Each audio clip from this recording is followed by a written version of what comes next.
So welcome everybody. I have a great guest with me on the show today, Mr. Gary Cokins, who is an internationally recognized expert, speaker, and author in enterprise and corporate performance management methods and business analytics.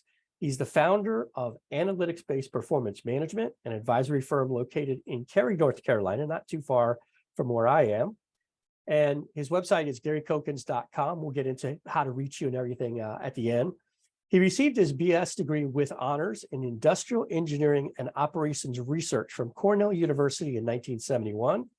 Achieved his MBA from Northwestern University, Kellogg School of Management in 74. So as you can see, he's a real underachiever.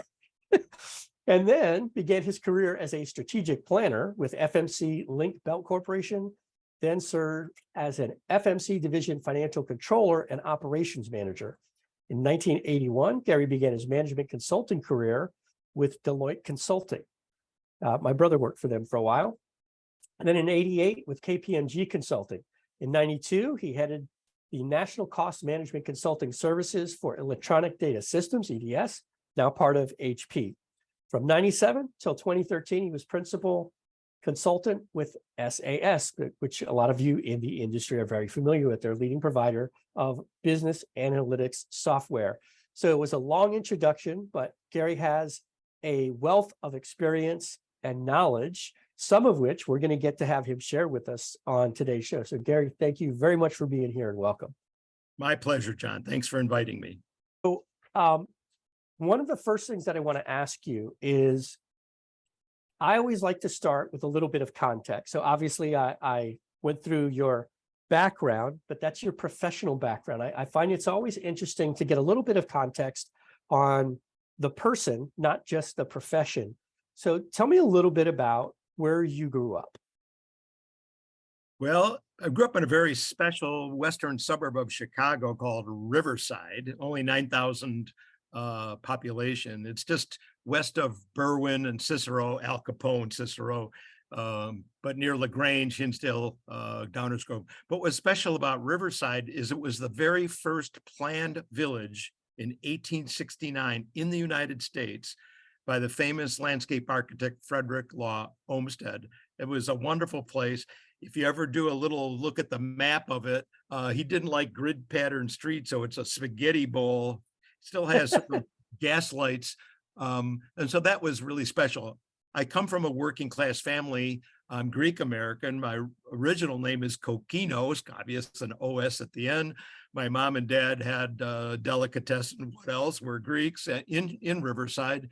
And we lived in a 1,400 square feet apartment above it. So 7 days a week, I worked weekends. And so that was good training for me, how to interact with customers. That's what my mom and dad really ingrained in my brother and I. It's all about customers. And I'll make an analogy back to our business. To me, it's all about line managers getting better information from their CFOs and accountants. And we'll get into that a little bit later.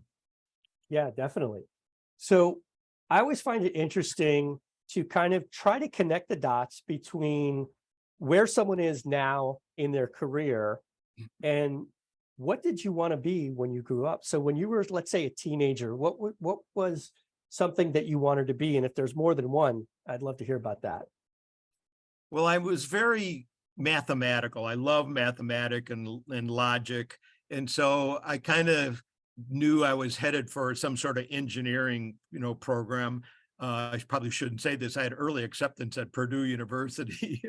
However, then Cornell came in, a rich alumni. I played football, and he had me visit Ithaca, New York. The Cornell campus is beautiful. Plus, it's an Ivy League school. Plus, I got a full ride. Yeah. So I said, cornfields in Lafayette, Indiana. I'm headed there. So, but the mathematics is really what led me. What was more interesting is the end of your sophomore year in engineering. You have to declare which program.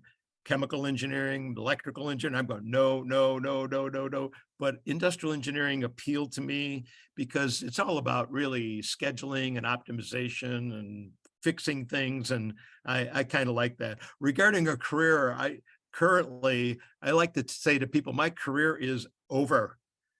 It's now it's a vocation. And there's a difference. People listening to me probably have careers. You want salary increases, job promotions. But, I'm 74. My career is over. My vocation is I want to make a difference. Um, and we'll talk a little bit about it. I'm very frustrated that the CFOs and the accountants, many of them are in the 1970s. And how do we get them into the 21st century? Mm, yeah, that's a great topic to go down. Um, let's start with one that you and I talked about before we got rolling here, which was it's a question that I was asked by someone that completely stopped me in my tracks. And the question was simply, what do you know that I don't know that I wouldn't know if I didn't ask you? Oh, this is a 2-minute answer. So I'll be quick. I'll try to be quick. When I was 8 or 9 years old, I made up a little game called dice baseball. Two's a homer, three's a double, and so forth. And I kept records. I actually had teams play each other, and I had like little box scores. So it was fun.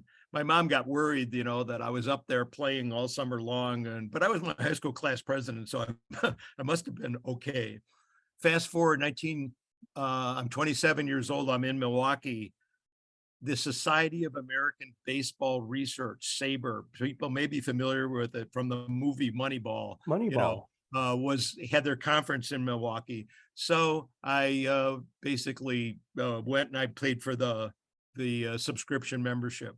But earlier in that, my junior year at Cornell, I took a game theory course from a professor who actually programmed chess computers against the Russians.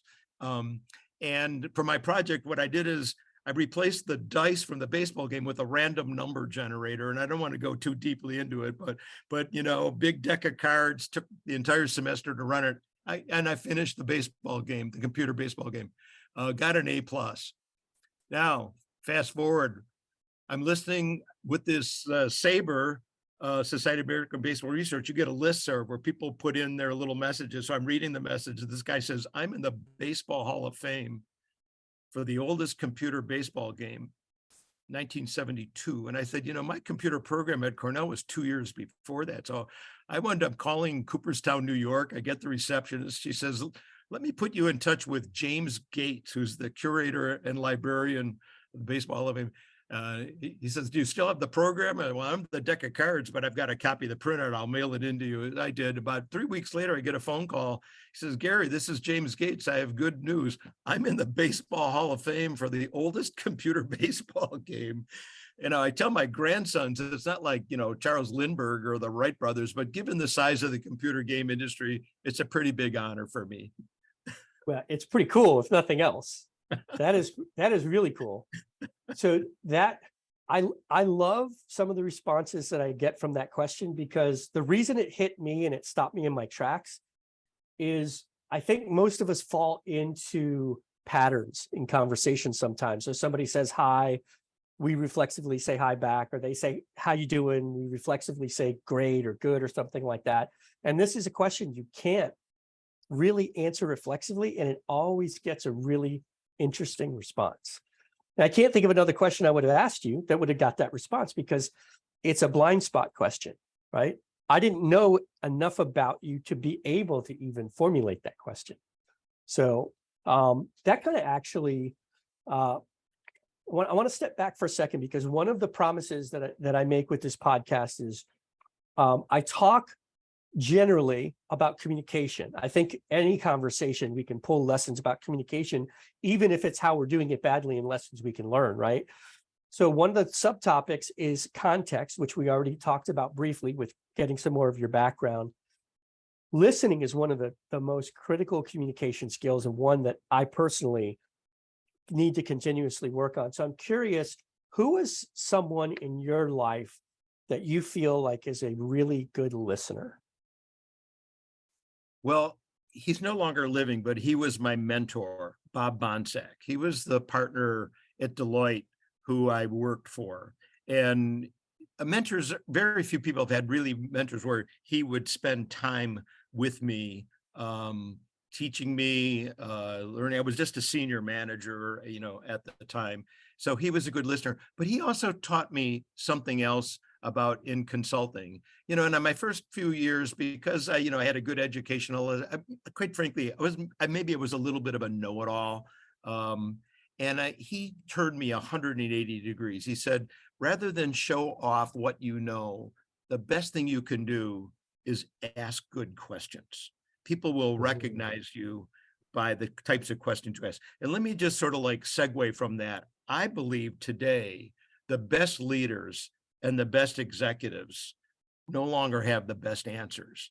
They have the best questions because there's too much volatility, too much uncertainty, too much complexity for them to rely on their sixth sense or gut feel or the types of answers they had earlier in their career that got them promoted to the top. They need to basically create a culture for investigation and discovery, and tolerance for making mistakes as long as you learn from the mistakes. So that's where some of my analytics, having been with SAS, and you mentioned SAS, but to clarify for the audience, SAS is actually 15,000 employees. It's the world's largest privately owned software vendor. It is the 800-pound gorilla in the analytics space. So that kind of leads me back to the topic that you brought up before, which is, and I'll phrase it as a question. What is something in the industry that you think people are really getting wrong? Getting wrong. Getting wrong. Reluctance to use progressive methods. And Okay. in the management accounting field, which is really, my field is corporate performance management, which is really the integration of many methods. And we can talk about that later. And I'd like you maybe to ask me what's caused interest in corporate performance management, but it's much broader than just management accounting. I started with management accounting. And what I feel getting wrong, and I kind of said earlier, there are these modern methods. One of them is activity-based costing, which has a really bad reputation from the past. And I can explain what that was. The consultants and companies were making ABC systems too large, too complex. No one can understand them. And then they didn't work. People say, oh, it failed. But there's still this hesitancy by CFOs, accountants, even actually it's in all of the line management to use progressive methods. And we can talk about what are the barriers and obstacles that explain that behavior, cause that behavior. Well, let's talk about what do you some of these methods that fall into that overall umbrella of progressive methods. Well, if I could first start with why there's interest in these progressive methods, and then I can read you the Sure. laundry list.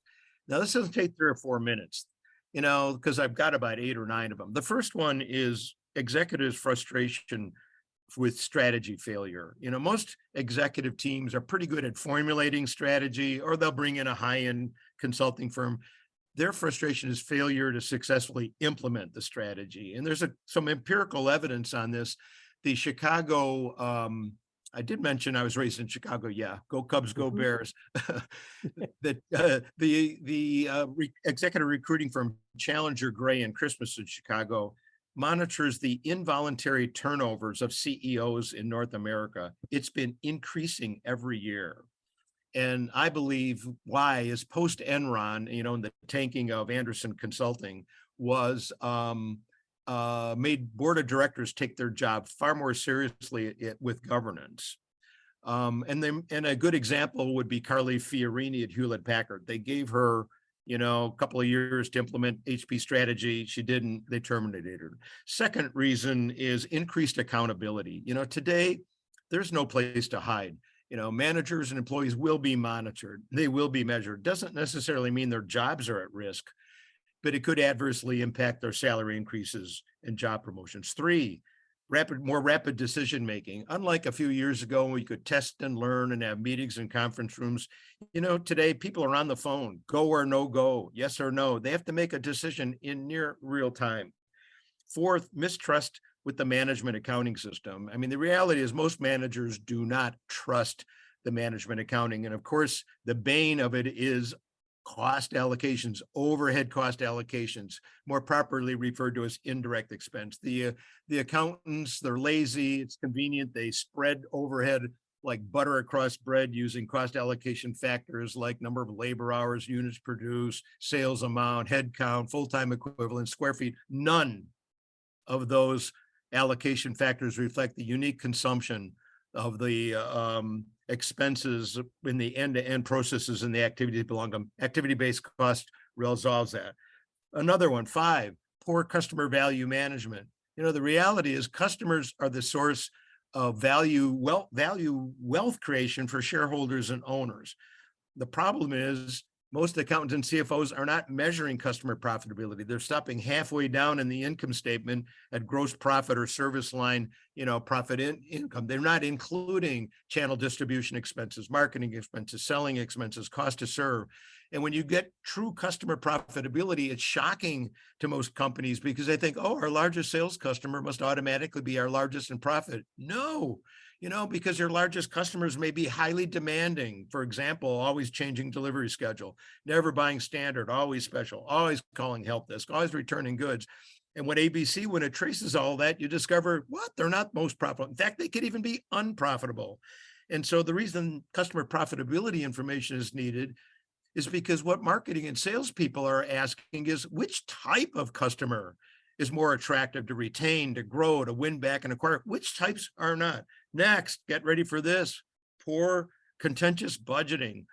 I believe that the annual budgeting process is broken. There, I probably caught people's attention, but it's out of date a couple of months after it's published, caves into the loudest voice, the strongest muscle, of veteran, managers who are experts at sandbagging, all of that kind of stuff.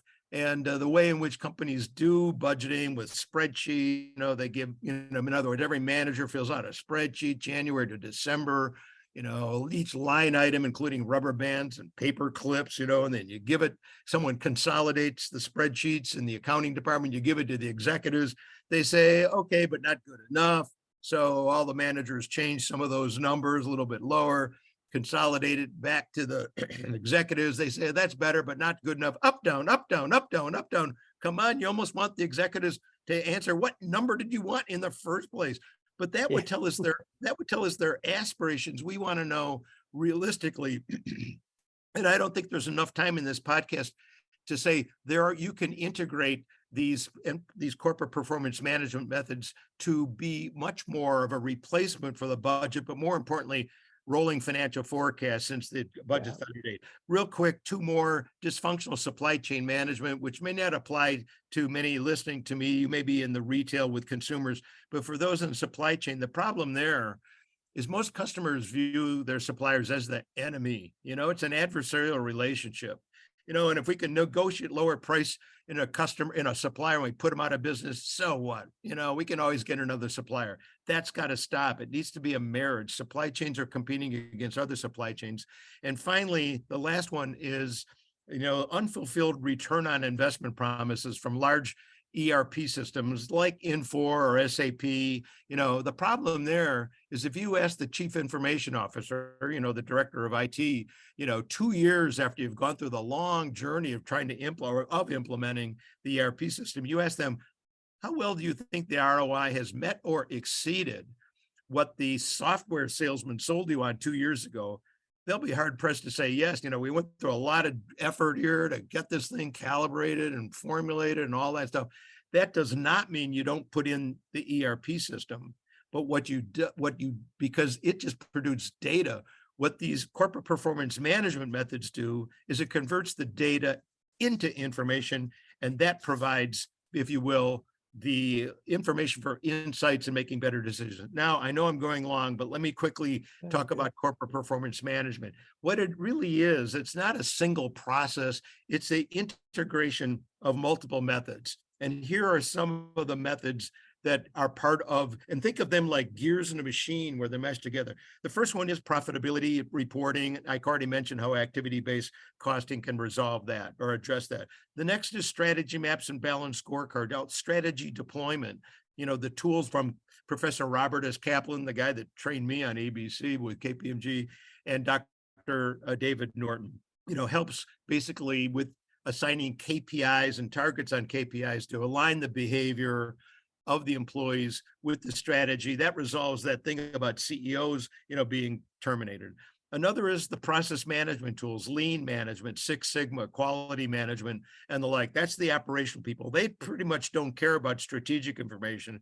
They don't really care, well, where do we make or lose money or how much. They care about cycle time reduction, quality improvement, and the like. Then comes the driver-based, capacity-sensitive, driver-based rolling financial forecasts. Basically think of it as doing the budget more frequently. And the reason I said capacity sensitive, and this is where I like to say to accountants, I'm an engineer masquerading as an accountant. You got to think like an industrial engineer. Why? Because when you're really doing this predictive view of the future, I call it the windshield coming at you, you got to do what's called capacity resource planning. So you got to label or determine how each resource is either fixed, step fixed, or variable. And most accountants are not really, comfortable with that. They're kind of like bean counters and not really bean growers, if you will. And then enterprise risk management, which is a whole other field, bringing the enterprise risk management community in. And then finally, another would really be, well, those are all the methods. And when you integrate them seamlessly, you get a lot of more power and synergy than them in isolation. And one of the problems with many companies is they have some of the methods in, but they are in isolation. So you got profitability, pricing people, one part of the building, risk management people, other part of the building, process improvement, other part of the building. You get more power when you integrate them, and even more when you embed analytics of all flavors into each of them. Examples of analytics: regression, correlation, segmentation, clustering, association. And I know many of the people listening to this podcast said, oh, Gary, I took those courses in college. I just wanted a passing grade and get the hell out of there. Well, sorry, it's here, big data, analytics. But the good news, if you're listening to me, you don't need to go to your attic or basement, dig out your textbook, but you do need skill sets, people with skill sets in analytics. So that was my probably 3 or 4 minutes on why interest in corporate performance management and what are the methods that are in it. So many questions. All right, there are a few things I want to unpack. But first, I want to start with, you mentioned not enough focus on, you mentioned KPIs and a lack of focus on certain things. I'm wondering, in your experience, I hear a lot more conversations about certain specific metrics in smaller organizations than I do in larger organizations. So for example, knowing customer acquisition costs and lifetime customer value. When I worked in corporate FP&A, I don't remember having long conversations about those metrics, those numbers, right? Is that something that you feel like executives today talk about more frequently or have more focus on than in the past? Yeah, I mean, measurements is now pretty much universal, but the real message is measure what matters. And, with some organizations, if it moves, they measure it. One of the problems, if I could return back to the balanced scorecard and strategy map, because I am partly retired, but I help companies implement activity-based costing and strategy maps. But I do it through a workshop, so they have their strategy map and scorecard in one day. They have their ABC system in 3 weeks, because I use a rapid prototyping method. But returning to the strategy map, in it, with its 4 perspectives, and if people are not familiar with it, do a Google search and, learn just a little bit about the 4 perspectives: learning and growth, to process, to customer, to financial. And in each of those perspectives are strategic objectives. When you do this sort of discipline method of developing that kind of scheme, if you will, for each of the strategic objectives, the next step is, what's a project or initiative that'll accomplish it? Or in some case, a core process we need to improve. And once you've done that second step, the third step is, what would be a metric that we could monitor the progress? So the definition of a KPI, because I want to contrast it with an OPI, operational performance indicator. The reason I want to do this contrast is, in my experience, I've met some companies that implemented Kaplan and Norton, and I said, well, how many KPIs are in your balanced scorecard? They're, 150. I went, oh, that's great. How can they all be a K? You can't have 150 key. So the definition of a KPI is monitoring the progress toward accomplishing the strategic objectives, because its purpose is strategy execution. Remember the issue about executives, the involuntary turnover of CEOs. Mhm. Now, operational indicators, they're all measures, they're all important, but they are much more, if you will, process, cycle time reduction, customer satisfaction, and the like. So we need to be careful to limit our KPIs. I always say 2 to 3 per strategic objective. If you've got 3 strategic objectives, the poor perspective, that's 12 times 2, 24 KPIs max, because its purpose is strategy execution. If you want to have 50 or 100 other things to measure, have at it. That's good. There'll be feedback there, but those are more for control as opposed to strategy execution. So a couple of things that popped up for me as you were talking about this was you mentioned KPIs versus OPIs, which brings up a topic that our mutual friend Ben Lamort talks a lot about, OKRs. I had him on the podcast a couple months ago. So, and what you were talking about reminds me too of when I've seen clients say, "Oh, well, here's our dashboard," and they pull out a little. It looks like a book, right? I'm going, no, that's not a dashboard. By definition, if you got to keep flipping pages, it's not really a dashboard, right? And it's kind of the same thing you were talking about with the KPIs. So another thing that, as you were talking about ERPs, I'm curious to get your thoughts on what I sometimes refer to as the combo platter problem, right? Which is anytime in my personal life experience, anytime I bought a combo anything, right? It could be a combo tool, like a multi-tool, or a piece of software that does 5 different things. It tends to do all of them okay, but none of them great, right? And it feels to me like all the ERPs and all of the systems that I've had personal experience playing around with, they tend to have 1 or 2 tools or areas of focus that they're pretty good in. And the rest of them, they check the boxes, they do okay, but they're not really great at anything. What are your thoughts on that problem? But the fact that a lot of companies still want to have an ERP that kind of does everything. When you mentioned it, I thought of the Swiss Army knife, the tool Yes. that's got all the different things where, a really bold screwdriver would be better than I joke all the time that we use Excel like a Swiss Army knife in finance and accounting, right? Oh, I'm going to do a calendar with it because I can make it do that. Well, the thing that bothers me is not only, well, the ERP software vendors, having worked for a software vendor for 16 years with SaaS, there's releases, periodically, and, they've gone of quite a distance from way back when it was, MRP and pretty much just, reporting transactional stuff to start even including some sort of analytics and stuff.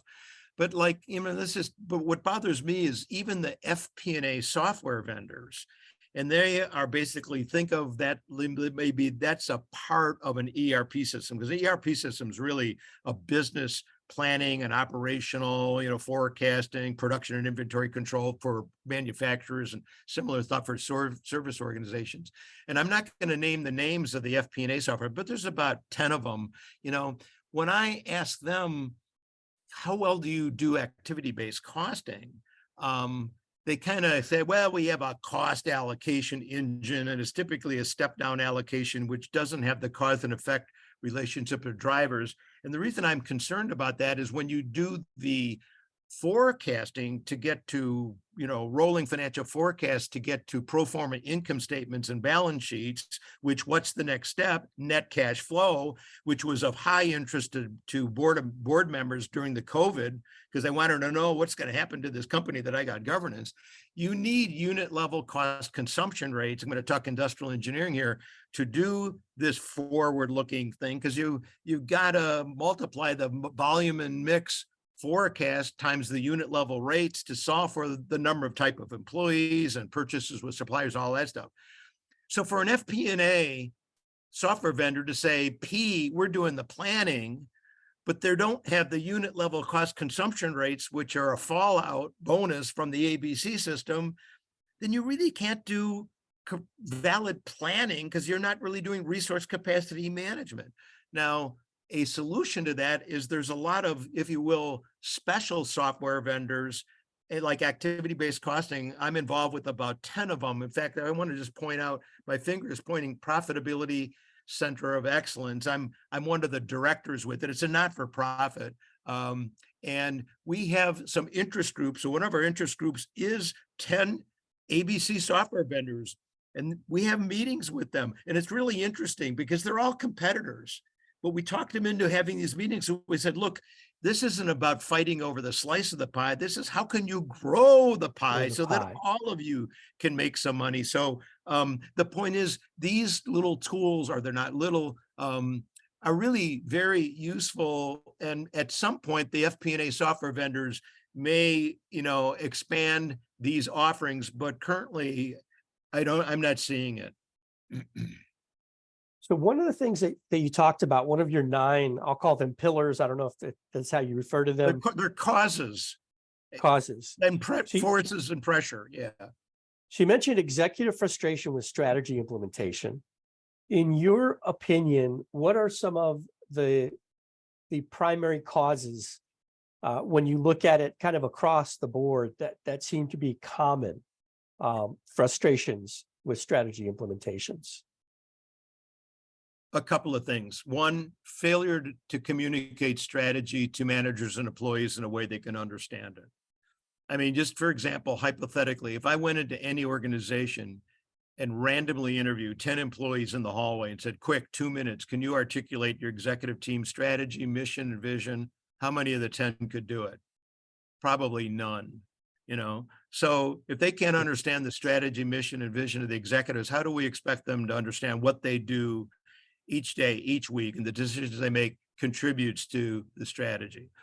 The second, I think, observation is executives have too much emphasis on financial reporting reported at the end of the fiscal period. And what Kaplan and Norton, when they actually designed or created the strategy map, they were addressing that by saying, you need to shift your attention to non-financial metrics collected and reporting during the period so you can take corrective actions and start making changes. And so now we're back to the KPIs, sort of getting back to the drivers. And they are still strategic KPIs, but many of the KPIs, the fourth perspective in Kaplan Norton, that's the whole, EBITDA, profit and stuff. The other 3 perspectives, those are non-financial metrics. And so measuring the right things is really the key. And then, I went to my forces, holding managers accountable for the targets that the executives will put on the KPIs. Now, that's a whole other issue. The executives got to be careful. If they create targets that are unachievable, they're going to alienate their managers. That's impossible. So targets need to be, good enough that a manager, every day, every week, when they look at their scorecards, not dashboards, there's a difference. They can see, am I favorable or unfavorable to the target? How much? What changes do I make to meet that target? So this is really, and we should talk about this, John, there's much more behavior. These are not necessarily mechanical tools. These are social tools. Yeah, well, that's actually the word I wrote down with question marks after it as you were talking about this was culture, right? These failed communications, how much of that is because of some of the culture? I just had a call related to a training that I'm going to do. And we were talking about, I was asking the client, when we do the training, I always try to tailor as much as possible of the things on the agenda. Do any of these jump out at you as being particular concerns that maybe we could focus on more?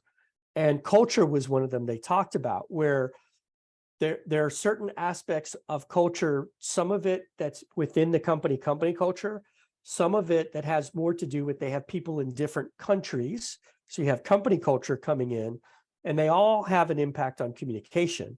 And when we start to dig in these conversations, sometimes what I find is a commonality is that it's almost like a dirty little secret. Like nobody wants to talk about it because one of the reasons I think is no one has any solutions, right? And I kind of was always taught in my corporate life, don't come to me with a problem unless you have a solution in mind, or at least a proposed solution that we can at least run up the flagpole and give a try. So I'm curious on your thoughts on how much culture factors into that, and what types of things you've seen implemented that might be helpful in that regard.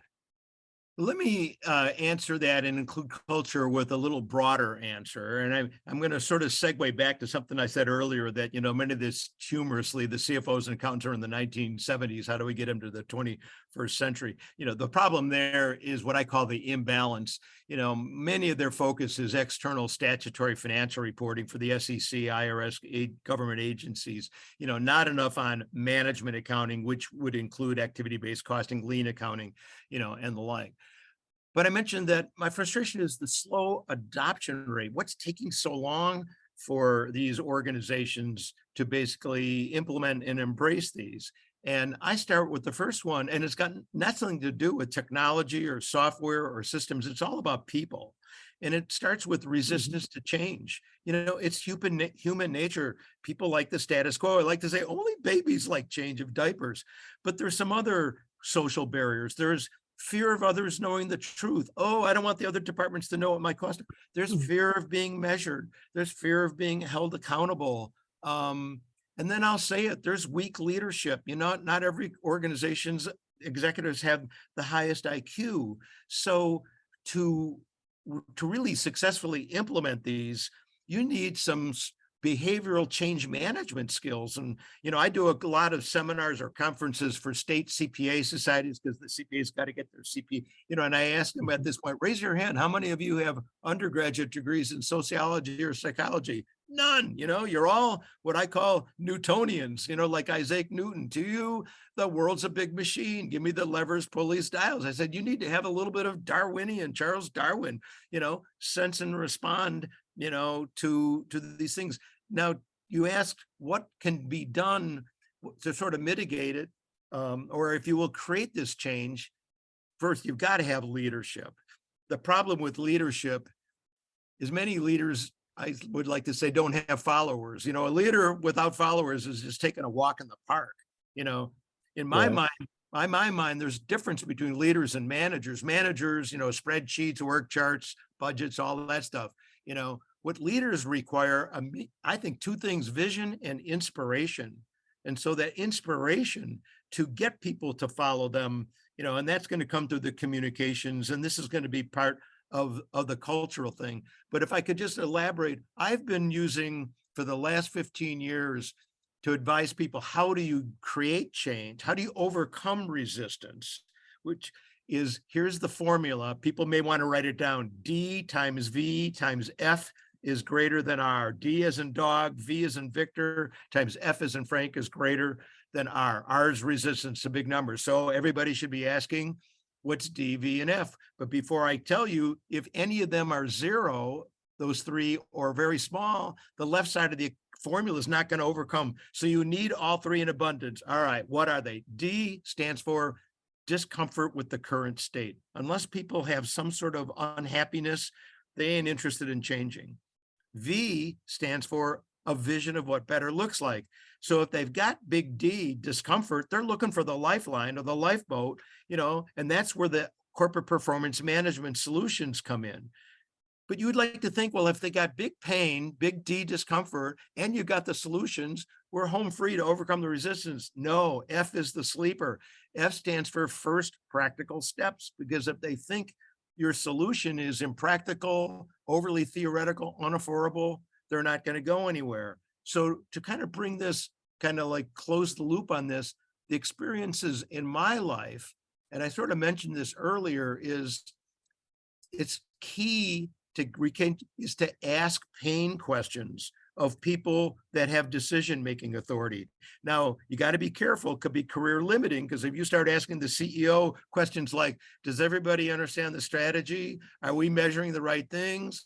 Do we know where we make or lose money? Do we know which customers are more or less profitable? And that's just 4 of about 50 questions you could ask. You're creating that discomfort. Now, if the CEO or the executives basically are like, hey, this guy or woman's and they're a problem, well, let's go terminate them, be careful. But if you can create that discomfort, through pain questions, you're leading the horse to water, because they're saying, well, oh, we don't know where we make or lose money. How do we do that? Activity-based costing. We're not sure we're measuring the right things. How do we do that? Strategy map and balanced scorecard. So you lead them to the solutions. And the first practical steps I mentioned, rapid prototyping with iterative remodeling. And if people want to communicate with me or their interest, I am partly retired, but I do provide advice. Actually, I like to do knowledge transfer, kind of train the trainer, how to implement an ABC system in 3 weeks, or strategy map, balanced scorecard in a couple of days. So, long answer to your short question. It was a great answer, though. And you reminded me when you said, ask those pain-inducing questions, and excuse me, and they could be what we used to refer to as a CLM, a career-limiting move. It reminded me of a story a friend of mine told me when he started as CEO of a new company, and he had a team meeting, and they were going through the distribution list of all these financial reports they were sending out, internal management reports. And he started asking them, well, who uses it? What do they use it for? And he was getting back a lot of I don't knows. And he said, all right, well, first thing that I want to do, I want to make a list of some of these reports that we're sending out that nobody seems to know, what they're being used for. I want to stop sending them out, and let's wait and see who complains, and then ask them what they're using them for. That's a great example of a strategy that had some sound thinking behind it, but he had to have the bravery, for lack of a better term, to make that move. Now, as a CFO, I guess he was in a position where he felt comfortable he could do that. But sometimes that could be a CLM if you're in the wrong culture, or you don't have the relationship with the C-level executives around you to say, hey, we got your back on this. We understand where you're going with the strategy. But I've brought that up in conversations with some people, and they've been like, are you out of your mind?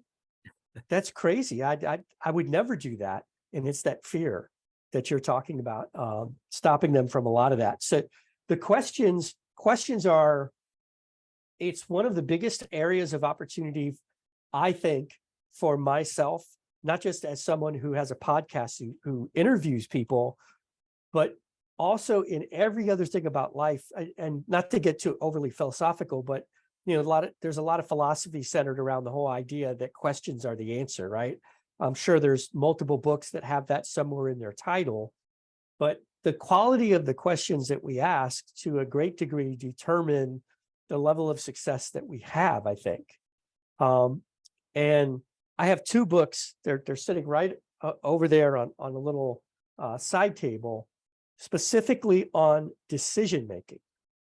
And it's something when I've asked people, sometimes in training, sometimes just in conversations, well, what type of decision-making processes do you use?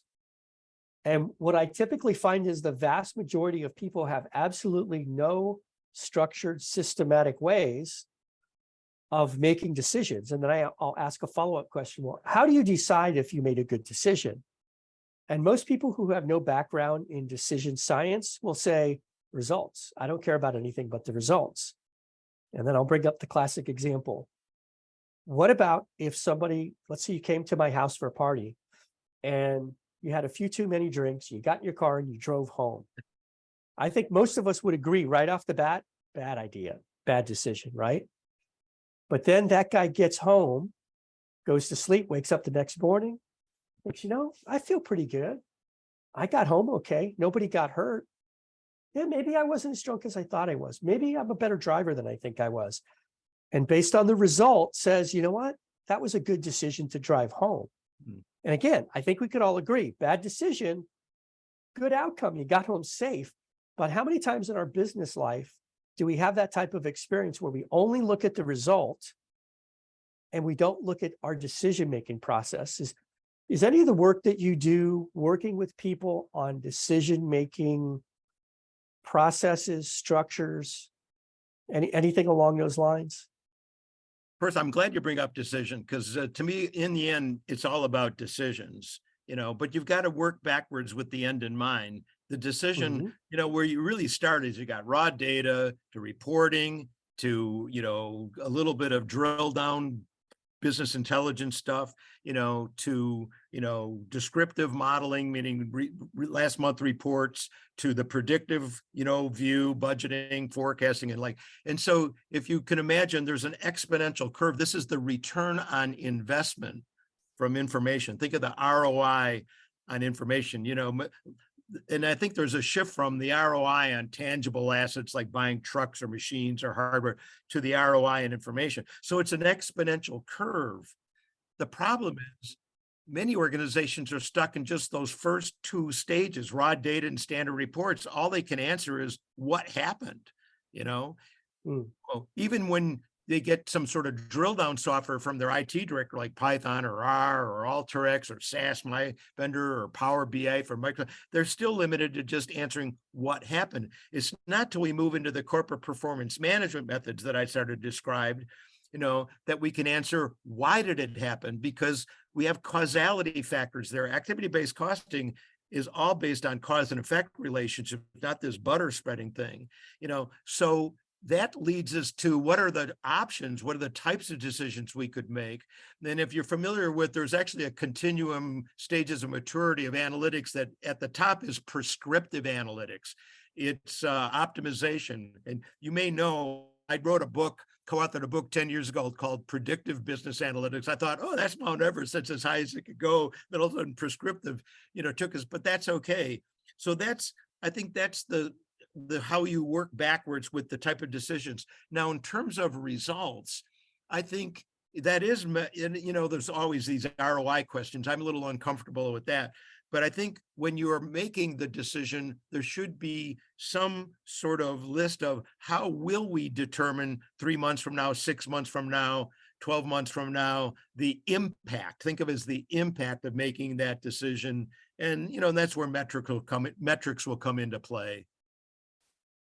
Yes, I totally agree. We always have to kind of reverse engineer, right? What's the desired outcome?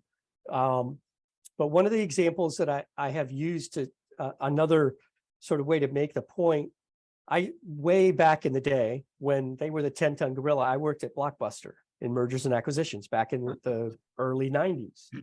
And at one point, Blockbuster was approached by Netflix. Netflix was proposing that Blockbuster buy them for, I think at the time it was like $50 million, right? And the story goes, they got laughed out of the room, right? We all know now, but Blockbuster to most people is just a story we tell. And some people, never had the experience of renting something at Blockbuster.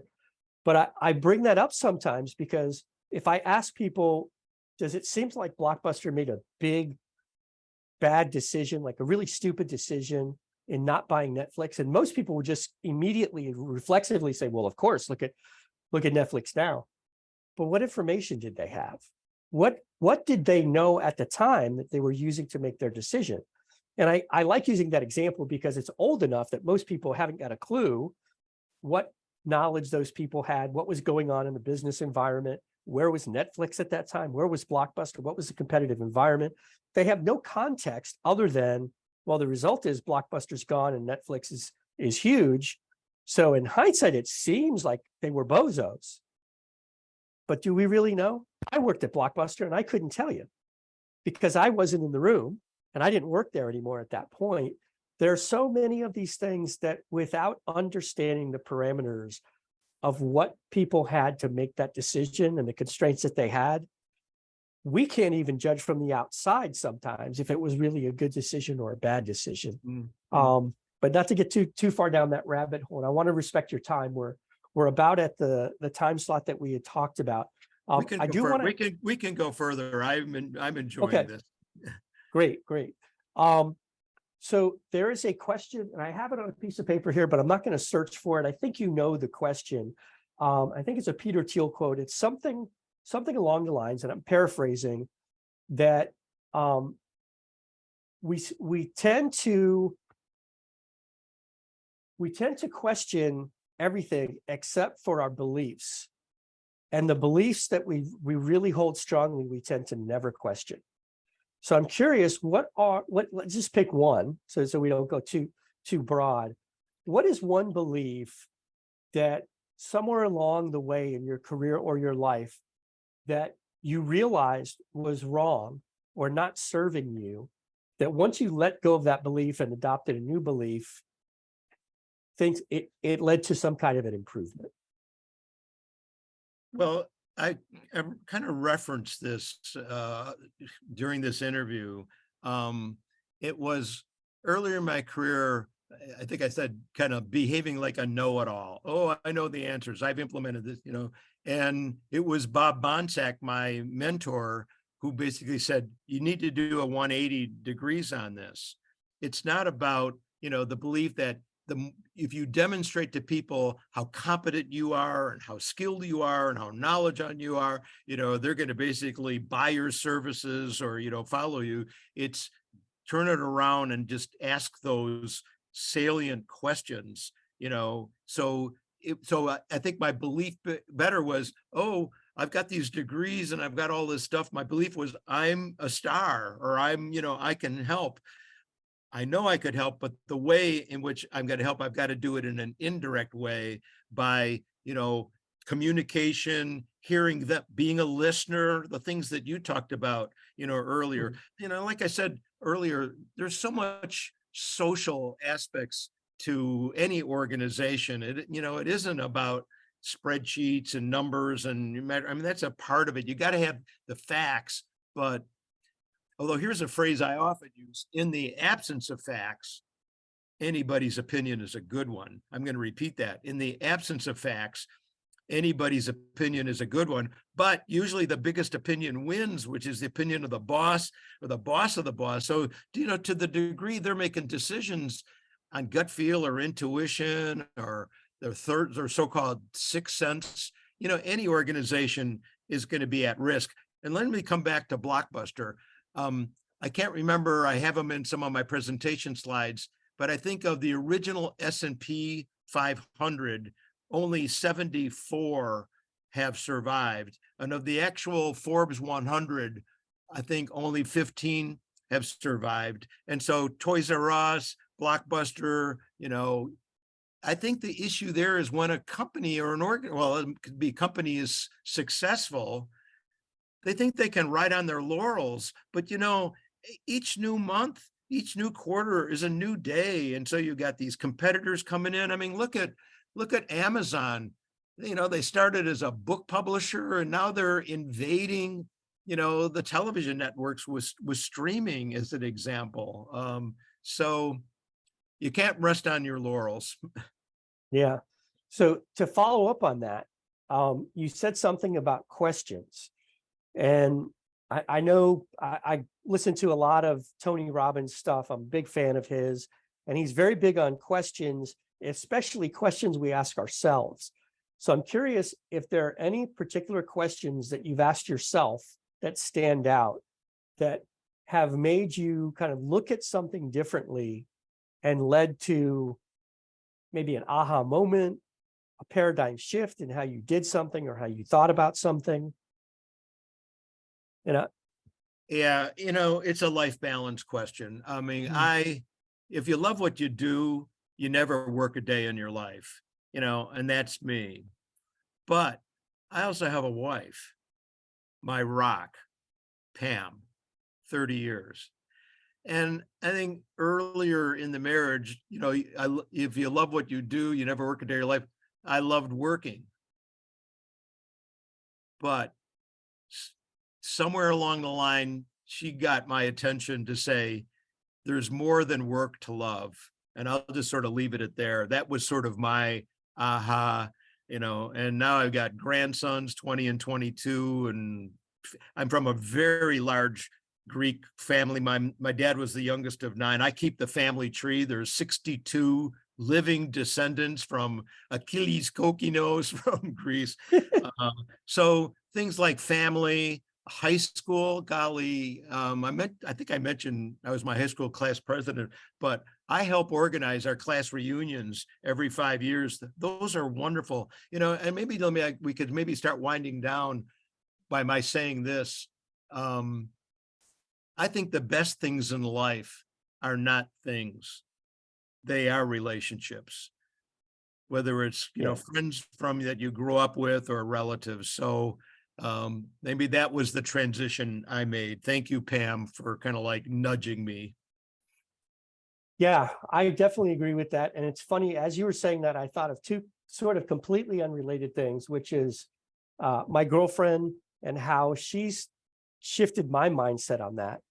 Before I met her, I've taken more vacations since I've been with her, about 6 years, than I took my entire life prior to that. And it's not like we've been on this vacation spree. I just never took vacation, like at all. I had like 2 vacations in my entire career before that, because I just had this mindset. I worked in these high performance environments where everybody worked, till 7, 8 o'clock at night, Monday through Friday. We were always in the office on Saturday. We traveled all the time. And so that was one thing that you made me think about. And the other thing was, you mentioned your mentor. A mentor of mine from way back in the Blockbuster days, Bill Flaherty, who I'm trying to get on the podcast. He agreed to it, but then he watched some clips and he said, well, I don't have my stuff together. Bill, you have your stuff together. You have a great story. You've got to come on here. He's a guy that so early in my career, I was only a couple of years out of college. And every day I'd be like, what am I doing here? Like, I just had a bachelor's degree in accounting, and like almost everybody had an MBA, and Wharton and Princeton and Harvard, and here I was, this Florida State University, Bachelor of Science guy. And Bill immediately recognized my strength was people, but I was a little weaker in some of the technical areas. And he literally took me under his wing, and once a week for a block of time, he bought me lunch, brought me into his office, and basically kind of tutored me on some of the technical stuff that he felt like I needed to get better at. And I'll never forget that. And I don't have it where I can grab it right now, but I still to this day have the business card. When I left Blockbuster, I said, is there any advice you can give me to kind of take with me? And he took out his business card, and on the back of it, he wrote the word structure. And I still have that business card. And I still think about that when I think kind of big picture career. And then when I get distracted with things and I find myself like an octopus on roller skates going in a bunch of different directions, but it all comes back to people and relationships. And that's really where, when I look around my office here, back in the day, my office used to be nothing but these things, deal cubes from when I worked in M&A, deals that we worked on back in the Blockbuster. I just had my whole wall was just covered in these things. And now if you look around my office, it's all pictures of family and friends and stuff we did and memories. And so I think that was a great transition. I think it's a great way to wrap up. I would love to have you back on, because I could talk to you all day. And there's so many things just in the first answer you gave to my first question. I've got probably 2.5 pages of notes of questions that we could talk about down the road. So with that, I want to respect your time. I want to go ahead and wrap up. How can people get a hold of you? What is the best way to get a hold of you? Well, before I do, I'm going to have my concluding remark, and it's back Absolutely. to the decision making. One of my favorite phrases is, in the land of the blind, the one-eyed man is king. or maybe king and queen, so if you don't have the information to have the insights, my website is www.garycokins.com, GARY, C as in clock, OKINS. My email address is gcokins@garycokins.com. And you can probably see my spelling there at the name and the Zoom thing. And people are more than welcome to invite me in LinkedIn. But if you could do the optional message, I listened to John Sanchez's podcast with you, so I kind of know, who's this and why are they inviting me to connect? So little context is always good. Yeah. All right. Well, great. Gary, I really appreciate your time. I enjoyed the conversation. We will have to do this again. And with that, I'll go ahead and wrap up, and we will see you guys next time.